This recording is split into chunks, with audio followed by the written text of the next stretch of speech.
मी सध्या आहे परभणीमध्ये. जनतेच्या मनातला नेता कोण, जनतेच्या मनातला कौल काय? महादेव जानकर की बंडू जाधव? महादेव जानकर. महादेवजी जानकर साहेब. जानकर साहेब, महादेवजी जानकर. महादेव जानकर साहेब. कोणता पक्ष आहे त्यांचा? राष्ट्रीय समाज पक्ष. कोण खासदार? क्या नाम? सिटी वाले. सिटी वाले महादेव जानकर. हा. नक्की जानकर. पण त्या जनतेनं ठरवलंय बर. ह्यावेळेस बदल पाहिजे आम्हाला. जानकर साहेबाला ह्यावेळेस भरघोस मतानं निवडून जाणार. तो कोण खासदार? महादेव जानकर साहेब. महादेव जानकर साहेब. जानकर साहेबासाठी नंबर 1 वातावरण चांगलं आहे. बर.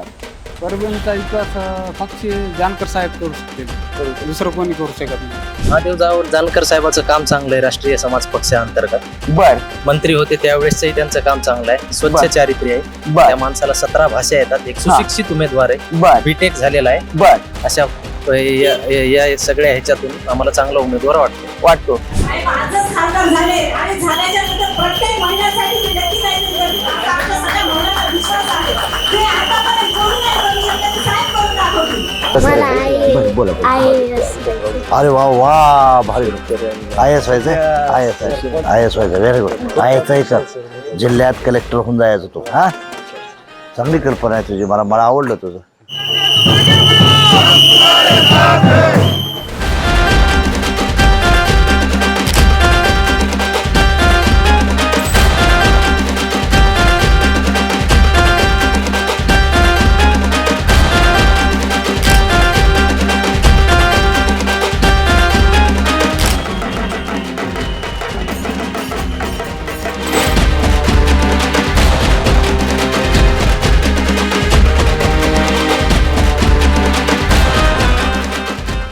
नमस्कार, मी प्रमोद भोंग. ग्रोमोशन या आपल्या हक्काच्या यूट्यूब चॅनलमध्ये आपले मनापासून स्वागत आहे. जगात जर्मनी आणि भारतात परभणी अशी ओळख असणाऱ्या परभणीत मी सध्या आहे. माझ्यासोबत आहेत स्वतःच्या हिमतीवर संघर्षातून महाराष्ट्राच्या नव्हे तर देशाच्या राजकारणात स्वतःची ओळख निर्माण करणारे आदरणीय महादेव जानकर साहेब, जे महायुतीचे परभणी लोकसभा मतदारसंघाचे उमेदवार आहेत. सकाळची हवा आहे. जानकर साहेब, तुमच्या दिवसाची सुरुवात व्यायामाने केली तुम्ही. हो. किती वर्षापासून व्यायाम करता? व्यायाम तसा माझा 9वी पासून असल्यापासून चालू आहे माझा. 9वी पासून? 1983 पासून. 1983 पासून व्यायाम करता. 1983 पासून व्यायाम करता. तशी सामाजिक सेवा केव्हापासून करता? 1993 पासून चालू आहे. 93 पासून. बर. तुमच्या व्यायामात कधी खंड पडला का? कधी तरी एका वेळेस बाहेर चोच की बाबा प्रोग्राम असला, बर. प्रवास लवकर असतं तर एखाद्या वेळेस होतं. पण एअरपोर्टवर असलो, रेल्वे स्टेशनवर असलो तर तेवढा मी करण्याचा प्रयत्न करतो. म्हणजे एखादं काय खाजगी काम आलं किंवा एखादे प्रवास असेल त्यावेळेस खंड पडतो. जर व्यायामात खंड पडतोय तसा सामाजिक सेवेत कधी खंड पडला का तुमच्या? नाही, झोप लागल्यानंतर पडतोय. बर. बघा प्रेक्षकांनो, अभिमान वाटतो सांगायला की जेव्हा जानकर साहेब झोपतात त्याच वेळेस सामाजिक सेवेला खंड पडतो. जेव्हा जेव्हा जानकर साहेबांचा डोळा उघडा असतो, साहेब जेव्हा जेव्हा जागे असतात तेव्हा तेव्हा साहेबांचा प्रत्येक क्षण आणि प्रत्येक वेळ हा समाजासाठी ह्या योद्ध्याने वाहून घेतलेला आहे. जानकर साहेब शेतकऱ्याच्या पोरानं शेतकरी होतो, आमदाराचा पोरगा आमदार होतो, खासदाराचा पोरगा खासदार होतो, मंत्र्याचा पोरगा मंत्री होतो, डॉक्टरचा पोरगा डॉक्टर होतो, वकिलाचा पोरगा वकील होतो. तुमच्या पाठीमागे अशी कोणती पार्श्वभूमी आहे की सर्वसामान्य शेताच्या बांधावरचा एक पोरगा स्वतःच्या अस्तित्वावर रासप सारख्या राष्ट्रीय पक्षाची निर्मिती करतो आणि स्वतःच्या हिमतीवर या महाराष्ट्राच्या राजकारणाचा मंत्री सुद्धा होतो? अशी कोणती ताकद तुमच्याकडे आहे? तुमच्या पाठीमागे तर राजकीय पार्श्वभूमी नव्हती. जिद्द, चिकाटी आणि मेहनत. बर. जीवनात यशस्वी होण्याचा हातखंडा आहे. दिल लगा के काम करो. एखादं काम करायचं असेल तर हृदयातनं करा. बर. त्यात डेफिनेटली यश मिळतं. बर. म्हणून डेडिकेशन, डेव्होशन आणि डिटर्मिनेशन ह्या 3 फॅक्टरवर मी हा विजय मिळवत आलेला आहे. बर. आजच्या दिवसाची सुरुवात व्यायामाने केली, तशी तुमच्या राजकीय जीवनाची सुरुवात केव्हापासून झाली? माझ्या राजकीय जीवनाची मी इंजिनिअरिंग कॉलेजला होतो. बर. त्यावेळेस मी युआरच्या इलेक्शनला उभा राहिलो होतो. माझ्या विरोधात एक मिनिस्टरचा मुलगा होता आणि तो सिटीतला होता, मी खेड्यातला होतो. म्हणला खेडवळ काय करणार ती मुलगा म्हणला. आणि तो तिथून खेडवळ आणि गावठी म्हणला मला बर बर तुम्ही म्हणाले असं का म्हणला मी मेरिटला पहिला होतो हा हा आणि त्यात मी जिंकलो त्याला पाडलं पाळलं आणि मी जिंकलं तिथून ठरवलं की अरे यार कुछ तो है इसमें दम मग बर. तिथून माझं राजकारण चालू झालं चालू झालं कॉलेज लाईफ ओके म्हणजे काळ्या मातीतला रांगडा पोरगा स्वाभिमानातनं पेटून उठतो आणि जानकर साहेबांनी हेच दाखवून दिले शेतकऱ्यांच्या पोरांकडे धमक असते एसीच्या रूममध्ये फॅनच्या हवेखाली झोपणारे पोरं कधीच क्रांती करू शकत नाहीत क्रांती करतात बांधावर शेतावर काळ्या मातीत उभी राहणारे पोरच क्रांती करतात जानकर साहेब आपण मूळ साताराचे सातारा तुम्हाला साताऱ्याच्या हवेची चांगली ओळख आहे हो परभणीची हवा नवीन आहे विरोधक म्हणतात विरोधकांची टीका टिप्पणी सुरू आहेत परभणीसाठी आलेले महायुतीचे उमेदवार हे आयात केलेत उद्या खासदार झाल्यावर आम्ही काय प्रश्न सोडवायला त्यांनी साताऱ्याला जायचं का अशा विरोधकांच्या टीका टिप्पणी सुरू आहेत काय सांगाल त्यांना तुम्ही मी त्यांना एक सांगेन की भारत देश हा खंडप्राय देश आहे बर भारतातला नागरिक कुठल्याही राज्यामध्ये कुठल्याही पार्लमेंटरी सीटमध्ये उभा राहू शकतो हा आणि ज्याला नॅशनल पॉलिटिक्स करायचं आहे त्यानं गल्लीचं राजकारण करू नये करू नये त्याची उंचीच मोठी लागते बर हाय लेवलनं ॲटिट्यूड पाहिजे आपलं सामाजिक असेल आर्थिक असेल शैक्षणिक असेल त्या दृष्टीनं पाहण्याची भूमिका केली पाहिजे हा मी या भारताचा नागरिक आहे मी या राज्याचा नागरिक आहे हा मी काही पाकिस्तानमधनं आलो नाही बरोबर आहे आणि ही गोष्ट भारताचं संविधान सांगतं बर. एखाद्या व्यक्तीनं कुठल्याही राज्यातून आता मी अगोदर उत्तर प्रदेशला मिर्जापूर राज्यातून लोकसभेची तयारी केली होती बर मिर्जापूर बारामती माढा आणि परभणी माझी आवडती स्थळं होती बर आणि त्या दृष्टीनं आम्ही इथं उभं राहिलो विरोधकांनी माझी त्यांना विनंती आहे किंवा त्यांनी काय करावं की डेव्हलपमेंट फॅक्टरवर चर्चा करावी आता हा कुठला मोदी कुठून गांधीनगरला जन्माला आले बरोबर आहे. वडनगरला हा. आणि उभा राहिले कुठे वाराणसीमध्ये फॉर एक्झाम्पल सोनिया गांधी असलेल्या राहुल गांधी इंदिरा गांधी रायबरेलीमधनं होत्या हो नंतर कुठं चिकमंगळूरमधून निवडून आल्या म्हणजे नॅशनल लीडरनं आपल्या देशाचं पार्लमेंट आहे ही गावाची गल्ली नाही किंवा एखाद्या ग्रामपंचायतचा वार्ड नाही बर. त्यामुळे त्याच लेवलनं आपल्या लोकांनी विचार केला पाहिजे बर. आमचे मित्र जे खासदार साहेब आहेत त्या लेवलनं विचार करावा बर. आणि मला एक त्यांना सवाल करायचा आहे की आदरणीय जाधव साहेब आपण मी दुसऱ्या जिल्ह्यातून आलाय बर बर original born and bottom this is not your place बर. You came from the Latur okay ह्याचा विचार केला पाहिजे हा. आपण लातूरवरून आला तुम्ही जर इथला परभणीतला असता तर मी स्वागत केलं असतं हा पण तुम्ही अतिक्रमणच केलं अतिक्रमणच आणि केले. मी हे करणार आहे स्वतःचं घर इथं घेतोय मी घेत आहेत आणि मी दिल्ली बॉम्बे आणि परभणी हे माझं सेंटर असं म्हणजे उद्या खासदार झाले की राहायचं इथंच परभणीत राहणारच इथं मी आणि बर. कमीत कमी आता काही दिल्लीचं ज्यावेळेस सेशन असेल तेव्हा जावं लागेल हा, पक्षाचं हा. काम असेल त्यावेळेस जावं लागेल हा. आणि मी स्वतः माझं मतदान यादीत परभणीकर महादेव परभणीकर.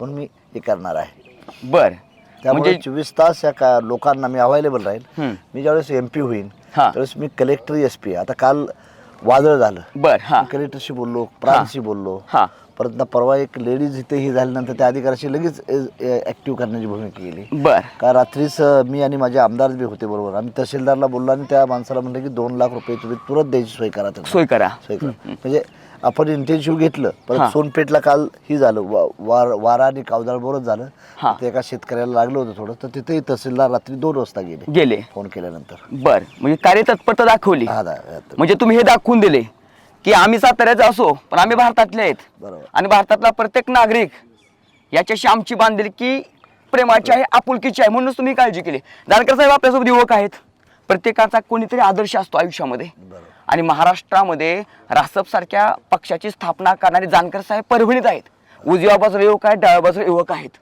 ह्यांचेही कोणी आदर्श असतील उद्या ह्यांच्यातला एखादा राजकीय व्यक्ती होऊ शकतो तसे तुमच्या आयुष्यामध्ये राजकारणात तुमचे आदर्श कोण आहेत कुणाचा आदर्श घेऊन तुम्ही राजकारणाची वाटचाल केली मी तसं स्वामी विवेकानंद महात्मा फुले बाबासाहेब छत्रपती शिवाजीराजे या बर. लोकांना आदर्श मानून बर त्यांचं मी थोडं अध्ययनाने केलं छत्रपती शिवाजीराजे असतील स्वामी विवेकानंद असतील हा स्वामी विवेकानंदांनी काय केलं की स्वतःच्या लाईफसाठी काय केलं नाही काय केलं नाही. मानव जातीसाठी करण्याचा प्रयत्न केला बरोबर आहे छत्रपती शिवाजीराजावर अनंत अडचणी आल्या हा पण त्यातून मार्ग काढत ही करण्याचा प्रयत्न केला बाबासाहेब आंबेडकरांनी देखील स्वतःवर दगड घेतली अपमान सहन केला विजय कधी नाही हा. पण त्यानं त्यांचा वसा सोडला नाही सोडलं नाही म्हणून बाबासाहेब मिनिस्ट्रीपेक्षा हिस्ट्री मेकर बनलं महात्मा फुलेंनी शेतकऱ्याचा असूल लिहून हा आमच्या शेतकऱ्यासाठी हा. आज छत्रपती शिवाजीराजाची पहिली जयंती या देशात चालू करण्याचं काम कोणी केलं महात्मा फुलेंनी. हा. त्यांनी सांगितलं हा आमचा खुंब्याचा राजा आहे आमच्या रयतेचा राजा आहे हा आणि रयतेचं राज्य यावं त्यासाठी त्यांनी झटण्याचं काम केलं काम केलं काम केलं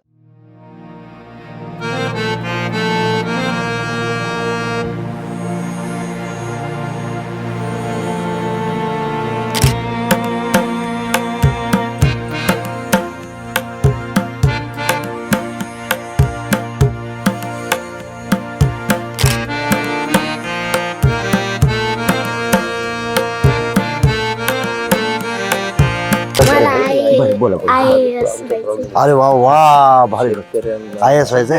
IAS व्हायचं. Very good. IAS एकच जिल्ह्यात कलेक्टर होऊन जायचं तू. हा चांगली कल्पना आहे तुझी. मला आवडलं तुझं.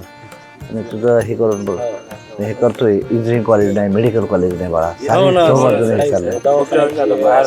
अरे एखादा आपल्यात अटॅक आला तर त्याला दवाखान्याला हैदराबादला घेऊन जावं लागतं. म्हणजे एवढी भयान अवस्था बेकार आहे. खरं आपण ते सर्वांचं होऊन जाईल बाळा. अभ्यास करा, जिद्द ठेवतो. तुला अभ्यास करावा लागेल, चांगला मेहनत करावं लागेल. हा IAS बनायचं. चल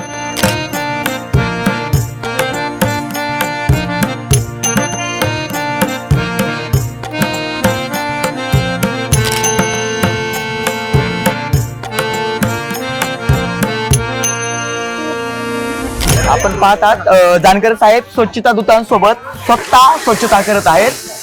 खासदार होण्यापूर्वी जानकर साहेबांनी दाखवून दिले की मतदारसंघामध्ये मी किती काम करू शकतो किंवा साध्या रस्त्यापासून दिल्लीपर्यंत सगळ्यांचे प्रश्न सोडवण्यासाठी जानकर साहेब तत्पर राहणार आहेत. आपण पाहत आहेत जानकर साहेब या ठिकाणी स्वच्छता दूतांसोबत हे काम करत आहेत.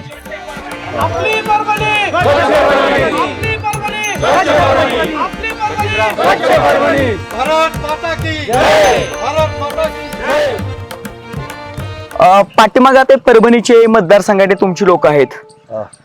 तुमची परभणी जिल्ह्यातली खरी ताकद काय आहे?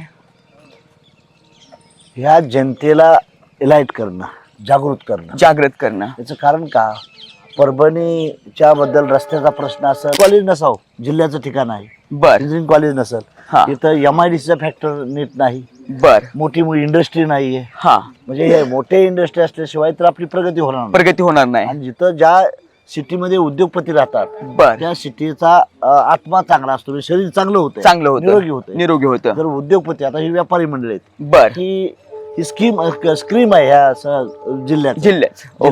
मग ह्यांना जर अजून ह्यांचं इन्कम सोर्सेस वाढले उद्योगपतीचे, व्यापाऱ्याचे, तर तिथला शेतकरी असू द्या, सामान्य युवक असू द्या, सुखी आणि संपन्न राहणार आहे. म्हणून युवकांना इंडस्ट्रियलायझेशन झालं पाहिजे. इंडस्ट्री मोठे जर इंडस्ट्री आल्या आमच्या भागात, टाटा, बिर्ला, अंबानीच्या, त्या माध्यमातून इथल्या तरुणांना रोजगार मिळेल आणि आपल्या जिल्ह्याचा टॅक्स पेड कॅपॅसिटी वाढेल. तुम्ही आता सांगितले हे पाठीमागचे माझे व्यापारी आहेत. ह्यांनी व्यापाऱ्यांचं पण म्हणणं असं आलं की जीएसटीचा आम्हाला फटका बसतो. बरोबर. काही शेतकरी पण असे म्हणतात की खरंच जीएसटीचा फटका हा शेतकऱ्यांना पण मिळतो. म्हणजे शेतकऱ्यांचं खत असतील, औषधं असतील, ह्या सगळ्याचा जीएसटीचा परिणाम शेतकऱ्यांच्या भाववाढीवरती होतो. आणि आपण ज्या महायुतीकडून उभा राहिलेत, एकंदरीत आदरणीय नरेंद्र मोदी साहेबांना पंतप्रधान पुन्हा एकदा करायचं आहे. पण शेतकऱ्यांच्या मनामध्ये मोदी सरकारबद्दल का आक्रोश आहेत का?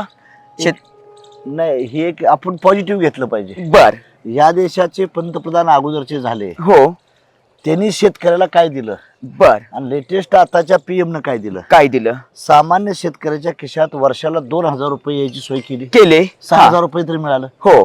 काय होते, शेतकऱ्याला एखादं सोयाबीन लावा, त्याच्या अगोदर बी बियाणं लागतंय, खत लागतंय, बरोबर आहे, तर पहिलं पैसे दिलं. हो. आणि त्यात आमच्या राज्य सरकारचं एकनाथ शिंदे, देवेंद्र फडणवीस अजितदादांचं अभिनंदन करेन.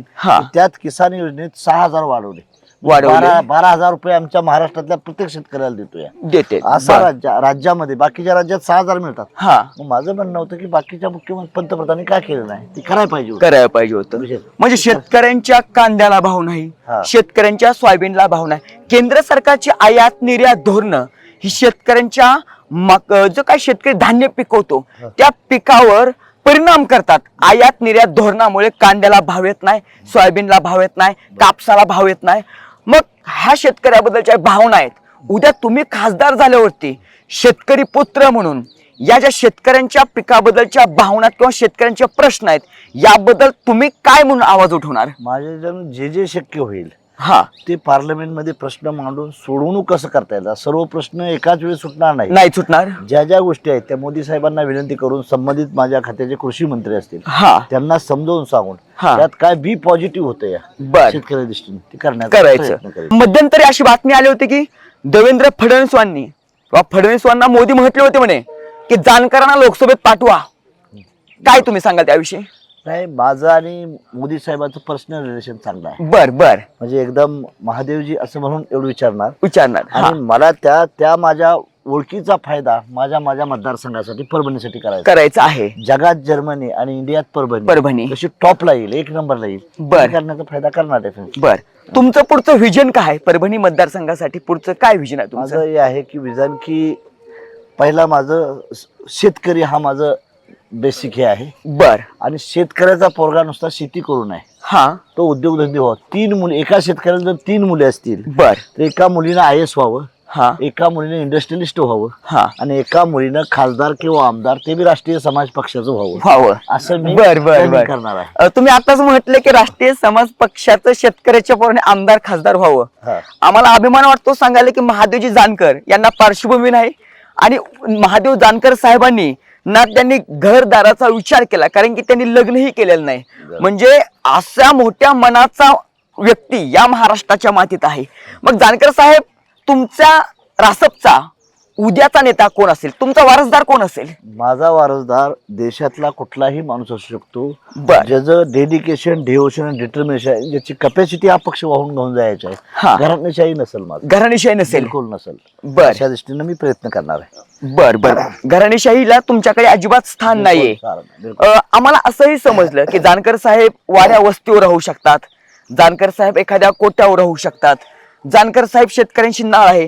किंबहुना जानकर साहेबांच्या पायातला जो शूज आहे, नाईट पॅन्ट आहे, टी शर्ट आहे, इथपर्यंत सुद्धा जानकर साहेबांच्या मतदारसंघातले लोक हे त्यांना म्हणजे उपलब्ध करून देतात. साहेब तुम्ही हे घ्या.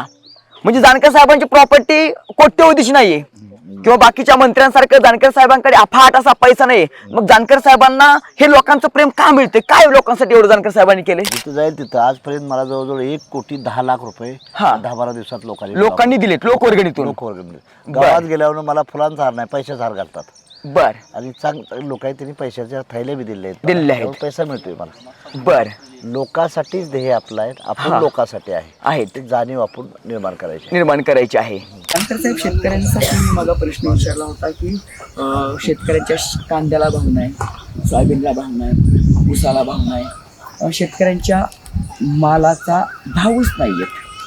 तो केंद्र सरकारची आयात निर्यात धोरण आहे, त्यामुळे शेतकरी नाराज आहे. तुम्ही म्हटले की शेतकऱ्यांसाठी सरकार 6,000 रुपये देतं, पण दुसरीकडे शेतकऱ्यांच्या मालाला भाव नाही, खताची किमती पण वाढतात. मग शेतकरी असं म्हणतात की तुम्ही इकडे 6 देता आणि तिकडे वसूल करता, असं पण शेतकऱ्यांचं माझं त्याबद्दल शेतकऱ्याला मालाला योग्य दर मिळावा यासाठी मी माझा प्रयत्न करीन. आणि इथं कोल्ड स्टोरेज चेन उभा करीन. हा. समजा शेतकऱ्याचं एखादं डाळिंब निघालं, हा. त्यावेळेस दर नाही मिळाला, कांदा घेतला त्यावेळेस दर नाही मिळाला, हा. तर ते कोल्ड स्टोरेज मध्ये ठेवून आम्ही ज्यावेळेस दर येईल त्यावेळेस बाहेर काढू शकतो. अशी सिस्टम आम्ही करण्याचा प्रयत्न करीन. आणि कोल्ड स्टोरेजला सबसिडी असते, लोकांना ते माहित नाही. चेन आणि रिलेटेड बिझनेस केल्यानंतर शेतकऱ्याला 2 पैसे मिळतात, ह्या दृष्टीने मी प्रयत्न करीन. ओके. कृषी मालाला कसा दर मिळाला पाहिजे ह्याच्यासाठी देखील मी पार्लमेंटमध्ये झगडण्याचा प्रयत्न करीन. माफक दर, जेवढं शेतकऱ्यानं जेवढं कष्ट केलेलं आहे त्याच्या प्रमाणात त्याचा खर्च जाऊन इन्कम कसा वाढेल या दृष्टीने मी शेतकऱ्यांना शेतकऱ्यांच्या पिकाला कायमस्वरूपी हमी भाव मिळावा ह्यासाठी गेल्या कित्येक वर्षापासून लढा सुरू आहे. बरोबर. पण अजूनही त्या लढ्याला यश नाही आलं. स्वामीनाथन आयोगच्या शिफारशी लागू करण्यासाठी मी माननीय पंतप्रधान महोदयावर विनंती करण्याचा मी प्रयत्न करेन. स्वामीनाथन कमिटी आली तर शेतकऱ्याच्या पिकाला आमचा हमी भाव मिळू शकतो. आमचा जो खर्च झालेला आहे त्याच्यापेक्षा थोडासा फायदा म्हणून, नफा म्हणून शेतकऱ्याला मिळू शकतो आणि त्याची अंमलबजावणी करण्यासाठी आम्ही प्रयत्न करू. म्हणजे उद्या तुम्ही खासदार झाल्या होते, शेतकऱ्यांच्या प्रश्नांसाठी दिल्लीमध्ये तुम्ही महाराष्ट्राचा आवाज बुलंद करणार, शेतकऱ्यांच्या न्याय हक्कासाठी तुम्ही स्वतःच्या सरकारसोबत झगडून तो हक्क मिळवून शेतकऱ्यांसाठी देणार. आणि शेतकऱ्याचा मुलगा हा कृषी उद्योग मी आणणार इथं. कृषीवर आधारित उद्योग आणल्यामुळं शेतकऱ्याचा मुलगा एका बाजूला उद्योगपती होणार. नुसता शेतकरी न बनता तो इंडस्ट्रियलिस्ट बनल. म्हणजे फार्मर टू इंडस्ट्रियलिस्ट चेन मला तयार करायची आहे. शेतकऱ्याचं काय होतंय की शेतकऱ्याचं उत्पन्न एन्व्हायरमेंटल खराब आहे, सिंचन व्यवस्थित नाही, वीज टाइमला मिळत नाही, त्यामुळे ते शेतकऱ्याचं पीक काय होतं, तोंडा हाताला आलेलं तोंडा निघून जातं. त्यासाठी जर आम्ही त्याच वेळेस पोल्ट्रीचा प्रोजेक्ट, दुधाची इंडस्ट्री उभा केली, त्याच वेळेस गोपालन उभा केलं, तर समजा पिकात जर नुकसान झालं तर ह्या येणाऱ्या बाय प्रोडक्ट मध्ये त्या शेतकऱ्याच्या हातात पैसा खेचायला राहील, ATM राहील. म्हणजे ऑलवेज ATM कार्ड त्यांच्याजवळ राहील. काय तर बाबा कोंबडीचं अंडं जर विकलं तर आपल्याला 2 दिवसाला पैसे मिळतील. समजा आपलं गोट पालन केलं तर त्याचं बोकड बिकड ह्याच्यापासून आहे ते अन्न त्याच्यावर प्रक्रिया करून देखील आपल्याला त्याचा फायदा होऊ शकतो. तसं गाईच्या दुधापासून आपण वेगवेगळे चीज तयार करतो, पदार्थ तयार करतो आणि त्यातून आपल्याला फायदा होऊ शकतो शेतकऱ्याला. म्हणजे पिकात जरी नुकसान झालं तर येणाऱ्या ह्या इंडस्ट्रियल सेक्टरला ॲग्री रिटेल त्यातून फायदा मिळेल आणि शेतकरी आत्महत्या करणार नाही. शेतकऱ्याला 4 पैसे मिळाल्यानंतर त्याच्या मुलामुलीला शिक्षण उच्च टाईपचं शिक्षण देण्याची भूमिका शेतकरी अदा करू शकतो. तुम्ही आता म्हटलं की शेतकऱ्यांना आत्महत्या करायची वेळ येणार नाही. सरकार कोणाचं असो, भाजपचा असो, काँग्रेसचा असो, कोणाचे सरकार असो, सगळ्या सरकारच्या काळात शेतकऱ्यांनी आत्महत्या करतातच. माझी शेतकरी बांधवांना विनंती आहे, संकट येत राहतं, मोठ्याला मोठं संकट येतं, छोट्याला छोटं संकट येतं. कधी धीर सोडून वागायचं नसतं. धीर सोडून वागलं नाही पाहिजे. त्यातून मार्ग काढून आपण प्रयत्न करा. प्रयत्न केल्यानंतर शेतकऱ्यांनी आत्महत्या करू नये. माझा महाराष्ट्र, माझा भारत आत्महत्या विहीन झाला पाहिजे, आत्महत्या रहित झाला पाहिजे. मी प्रयत्न करणार. तुम्ही परभणी जिल्ह्यात तुम्ही असो किंवा तुमच्या पक्षाने असो शेतकऱ्यांसाठी काय केलं? शेतकऱ्यासाठी मी बरीच आंदोलन केली. शेतकरी ऊसाबद्दल असेल किंवा सोयाबीन असेल, तूर असेल, ह्याच्याबद्दल देखील आंदोलन केली. शेतकऱ्याला भाव मिळाला पाहिजे. आणि आम्ही ज्यावेळेस मिनिस्टर होतो त्यावेळेस शेतकऱ्याचा माल डायरेक्टली विकता यावा म्हणून आमचं मंत्रालय, माझ्या विभागाची डेअरी होती, दूध डेअरी वळलीला, तिथे देखील शेतकऱ्याला आम्ही माल विकायला परमिशन दिले ताकी त्याच्या हातात 4 पैसे नगद मिळाले. मधले एजंट चेन आम्ही मोडून टाकली.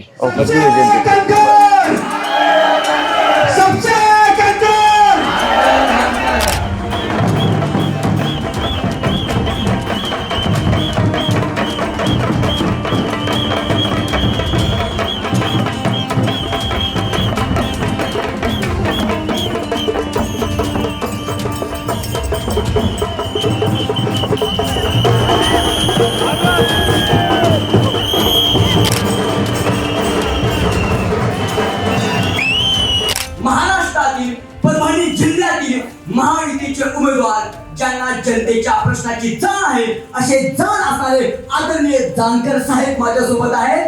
आणि परभणीमध्ये खंडोबाच्या मंदिरात भर उन्हात सूर्य आग ओघत आहे आणि लोकांचा उत्साह, लोकांचं प्रेम हा सर्व पाहिलं की जानकर साहेब तुम्हाला काय वाटतं? लोकांचे प्रेम आणि प्रतिसाद पाहून मला वाटतं की मी आजच खाल्ला.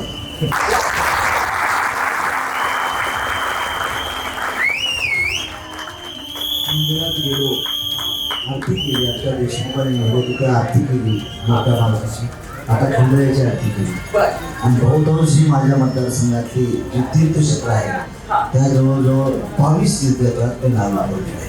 त्यामुळे साऱ्या परमेश्वराचं इथल्या देवाचा पण आशीर्वाद. जानकर साहेब, तुम्ही तीर्थक्षेत्रांना नारळ फोडला, फक्त नारळ फोडला, हा नारळ विजयाचा आहे का? विजयच होणार, विजयाचा. एकंदरीत आपण पाहिलं कार्यकर्त्यांचं प्रेम. जानकर साहेबांनी जो नारळ फोडलाय हा फक्त नारळ नसून तो नारळ विजयाचा नारळ आहे. हे संपूर्ण त्यांच्या सोबत असलेलं प्रेम सगळे लोक त्यांना सांगतात. जानकर साहेब, मला सांगा, प्रचाराचा नारळ तुम्ही केव्हा फोडला आहे?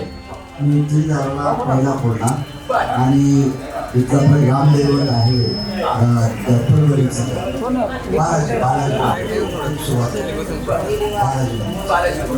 शिट्टीचा आवाज येतोय, ही शिट्टी दिली तू असेल का? एक मिनिट तुमची शिट्टी थांबवा, साहेबांच्या तोंडात शिट्टीचा आवाज येऊ द्या. एकच मिनिट, शिट्टीचा आवाज आलाय. Wait please.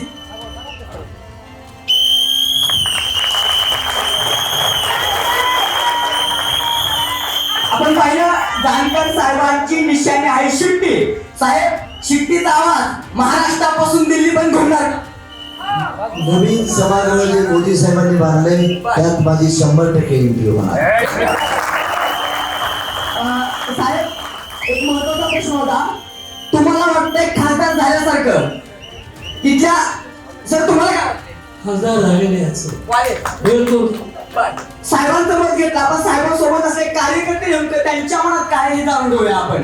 ताई, तुम्हाला काय वाटतं? साहेब आजच खासदार झाले आणि झाल्याच्या नंतर प्रत्येक महिन्यासाठी ते नक्की काहीतरी करतील. असा आमच्या सगळ्या महिलांना विश्वास आहे. ते आतापर्यंत कोणी नाही करू शकत, ते साहेब करून दाखवतील. धन्यवाद विरोधी जानकर साहेब.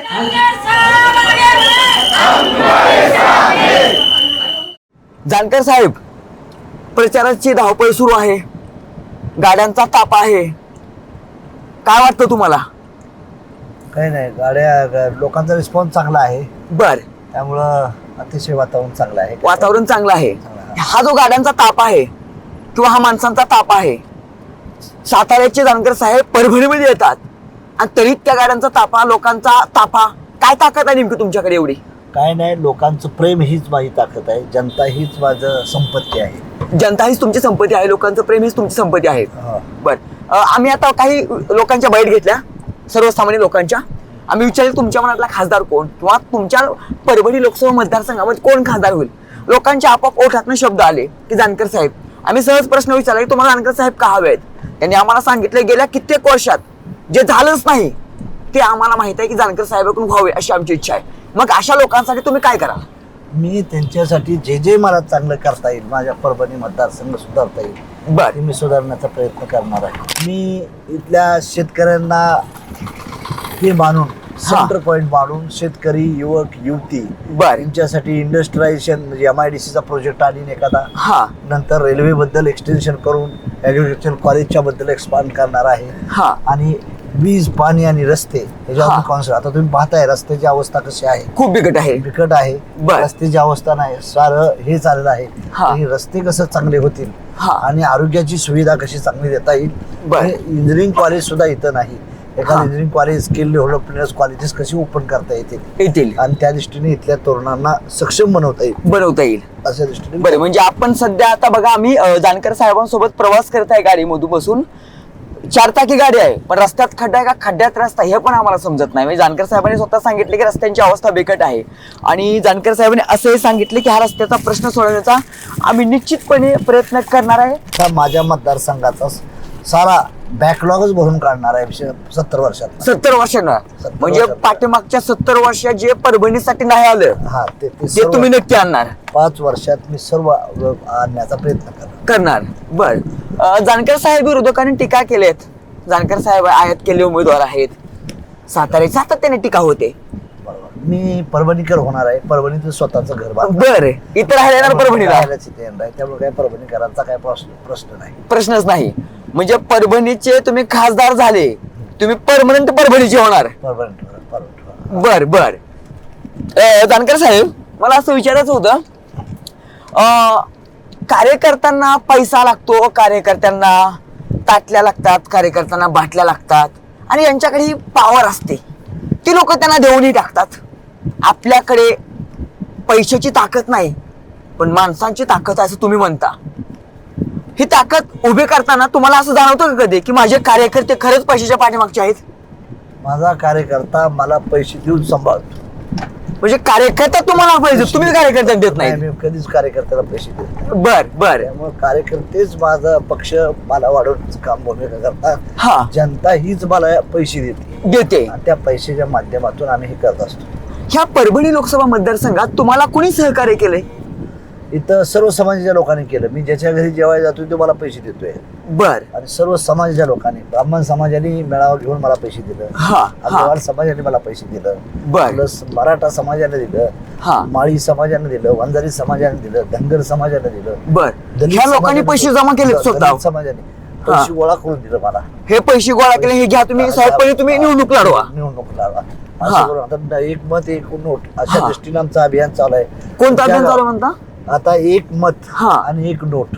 एक मत एक नोट. तर ह्या आता अभियानाचा मला- उद्देश काय? हे काय, गाड्याला फिरण्यासाठी डिझेल पाहिजे, त्यासाठी पैसा, नोट. पैसा. हा, आणि निवडून येण्यासाठी मत पाहिजे मला, वोट. हा. 1 वोट 1 नोट अभियान चालू केलं. हा. मला पूर्ण्यामध्ये परवा मोहिते नावाच्या आमच्या कार्यकर्त्यांना एकत्र प्रोग्राम केला हा. आणि गावातून 11,712 रुपये मला मिळवून दिले.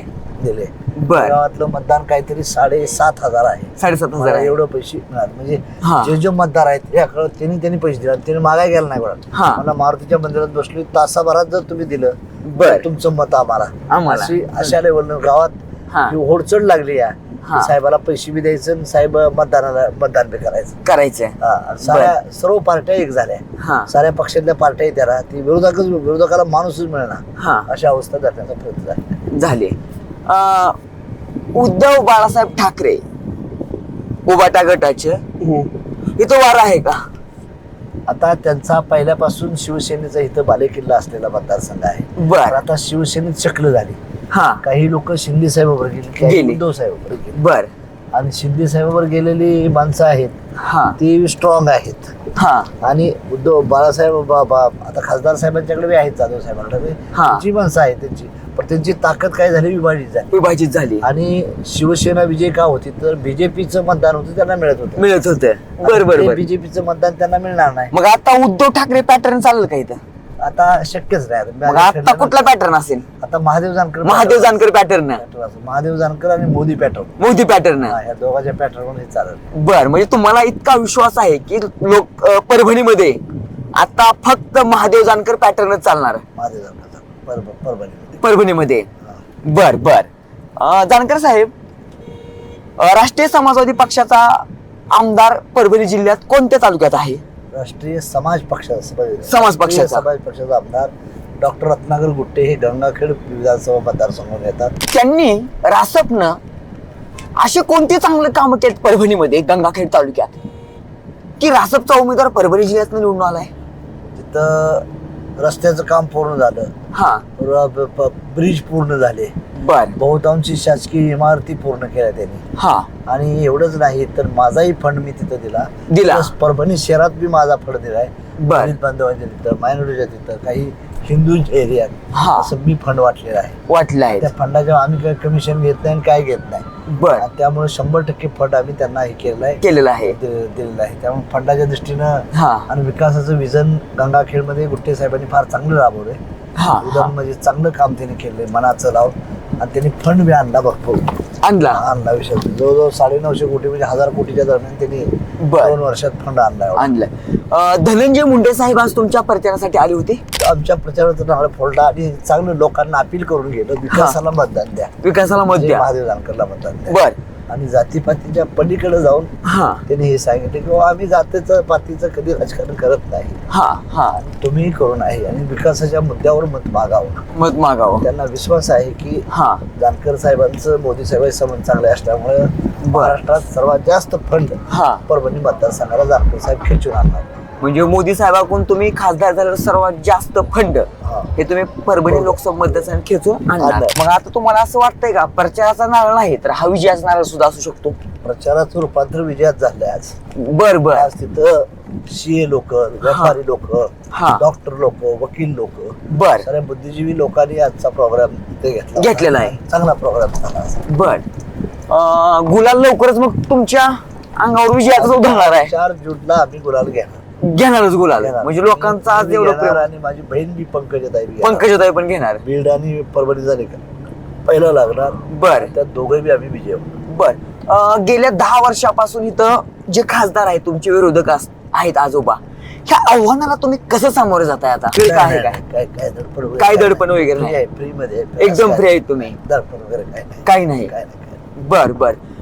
तुम्ही ज्यांना बहीण मानलं त्या पंकजाताई मुंडे तुमच्या प्रचारासाठी आल्या होत्या, काय येणार आहेत? आल्या होत्या ना. आल्या होत्या. भरायला बी आल्या, परत त्याला बी आणायचं, प्रचारला बी आणायचं. पंकजाताई. बर बर. मोदी साहेबांची प्रचार सभा मोठी होणारच आहे. मोदी साहेब 22 तारखेला. मोदी साहेबांनी तुमच्यावर एवढं आपुलकी असणे किंवा जानकर साहेबांना मोदी साहेबांची प्रत्यक्ष ओळख असणे किंवा जानकरांबद्दल मोदी साहेबांना एक ओढ असणे, काय जानकरांकडे एवढी मोठी जादू होती की थेट मोदीशी जानकरांचा संबंध आहे? माझं बी डेडिकेशन, त्याग, समर्पण आणि मोदी साहेबांचा बी त्याग आणि समर्पण मोठा आहे. त्याग आणि समर्पण. ओके. देशाप्रती असलेली निष्ठा ही आमच्या दोघांची म्हणजे जवळ येण्याचं कारण आहे. बर बर. दिल्ली की महाराष्ट्र? दिल्लीच पहिल्यापासूनच. दिल्ली. महाराष्ट्राचा कधी म्हणजे विचारच नाही केलेला. दिल्लीच काबीज करायची. दिल्लीमध्ये राजा राहतो, मुंबईमध्ये सुभेदार राहतो. बर बर. राजा बनायचा आहे. म्हणजे जसं आपण म्हणतो की दिल्लीचे तख्त राखतो महाराष्ट्र माझा, बरोबर त्याप्रमाणे दिल्लीचं तख्त राखायला आपल्याला दिल्लीत जायचं आहे. ओके. हे होते आपल्यासोबत महायुतीचे उमेदवार आदरणीय महादेवजी जानकर साहेब.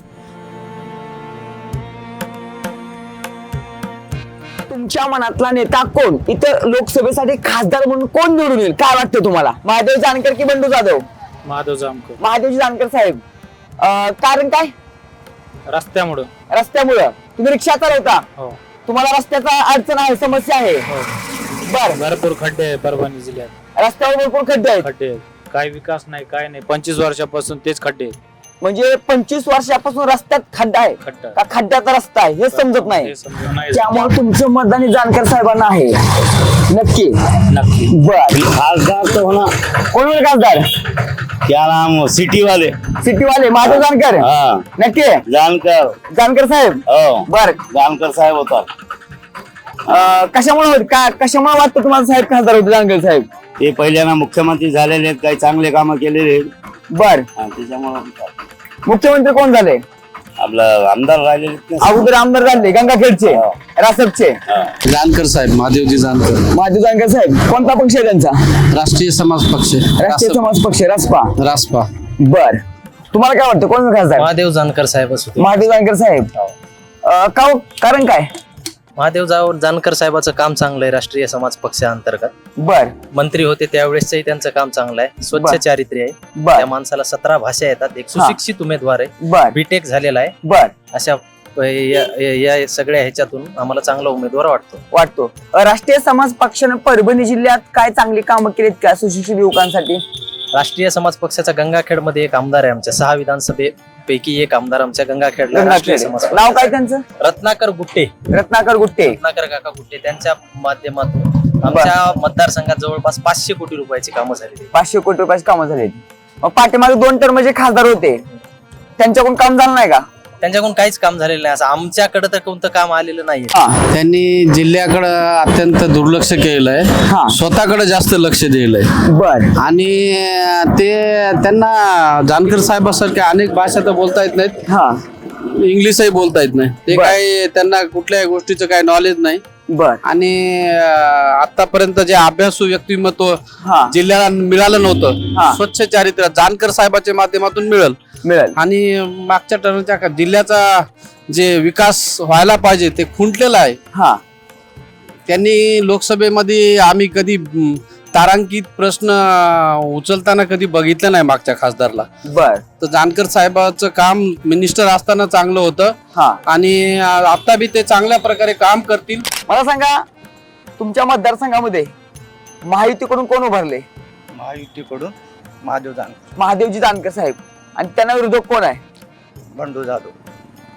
बंडू जाधव. काय वाटतं तुम्हाला कोण निवडून येईल? महादेव जानकर. महादेव जानकर साहेब निवडून येतील? 100%. बर. काय कशामुळे येतील निवडून?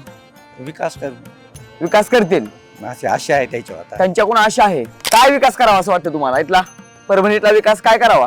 इथलं काय रोडाची अडचण आहे, नाल्याची अडचण आहे. बर. रोडाची लई परेशानी आहे. गोरगरीब कामासाठी हे करावं. हे नेमकं आमची वस्तू आहे. बर. रस्त्याची समस्या आहे. यापुढे इथं रस्त्याची समस्या आहे. आणखीन रस्त्याची दुरवस्था झालेली आहे. कमीत कमी 10-15 वर्ष झाले. काय कोणी काही बघत नाही. कोण बघतच नाही. बघत नाही. बर. म्हणजे मतदान आपण केलेलं वाया जाते. तेच नाही. सुरुवातीला सांगायचं म्हणलं तर परभणीचा विकास काही झाला नाही. बर. अनेक वर्ष झाले साहेबाला बंडू जाधव साहेबाला 2 वेळेस आमदार, 2 वेळेस खासदार केले. कुठलाही परभणीचा विकास झाला नाही. ह्या वेळेस त्याच्यामुळे आम्ही समजा जनतेनं ठरवलंय बर ह्या वेळेस बदल पाहिजे आम्हाला. जानकर साहेबाला ह्या वेळेस भरघोस मतानं निवडून जाणार. शेतकऱ्याला कुठल्या ह्याला भाव नाही, सोयाबीनला भाव नाही, कापसाला भाव नाही, सोयाबीनला भाव नाही, कापसाला भाव नाही. मग जानकर साहेब खासदार झाल्यावरती ह्या तुमच्या मागण्या तुम्ही साहेबांकडे मागणार का? हा बर. साहेबाकडे आम्ही मागण्या करू. ते अशी चांगले माणसं आहेत. कसं आहे वातावरण जानकर साहेबांबद्दल? नंबर 1 आहे. जानकर साहेबासाठी नंबर 1 वातावरण चांगलं आहे. बर. परभणीचा विकास फक्त जानकर साहेब करू शकतील, दुसरं कोणी करू शकत नाही. जानकर साहेब, परभणी लोकसभा मतदारसंघामध्ये तुमचं विजन काय आहे नेमकं? परभणीचा विकास करणं हेच माझा विषय. डेव्हलपमेंट बर. टार्गेट. तुमची निशाणी काय आहे? माझ्या पक्ष महायुतीचा उमेदवार म्हणून परभणीचा माझी शिट्टी निशाणी आहे. शिट्टी आहे. 5 नंबरला आहे आणि शिट्टीला मतदान करून मला विजयी बनावं ही नम्र आव्हान आहे माझं. तुमची शिट्टी महाराष्ट्रातून दिल्लीपर्यंत जाणार का? डेफिनेटली.